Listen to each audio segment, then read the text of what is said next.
एक्सेलमध्ये फास्ट व्हायचं आहे तर माऊसचा वापर टाळा. पाहूयात एक एक्सेल शॉर्टकट झटपट एक्सेलमध्ये.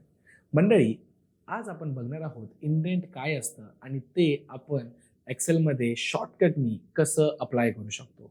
इंडेंट हा एक असा फंक्शन आहे एक्सेलमधला, जो तुम्ही जर एक्सेल शीटवरती बघू शकाल की इथे माझ्याकडे कॉलम बी मध्ये जी नावं आहेत ती सरळ एका ओळीत आहेत, जशी नॉर्मल एक्सेलमध्ये असतात तशी. पण तेच जर तुम्ही कॉलम डी मध्ये बघितलं तर ती नावं पुढे पुढे सरकली आहेत. हे काय मी कुठल्या स्पेस बार देऊन केलेलं नाहीये.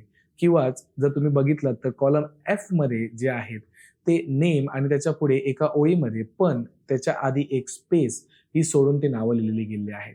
तर आपण जसं एसे लिहिताना करतो, पॅरेग्राफ देतो आणि पहिला स्टार्टिंगला एक बोटाचं अंतर सोडतो, त्यालाच बोलतात इंडेंट.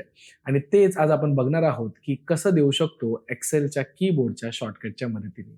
त्यासाठीचा आजचा आपला शॉर्टकट असणार आहे आणि तो शॉर्टकट वापरायच्या आधी मी डेटा सिलेक्ट करून घेतो आहे कॉलम बी मधला.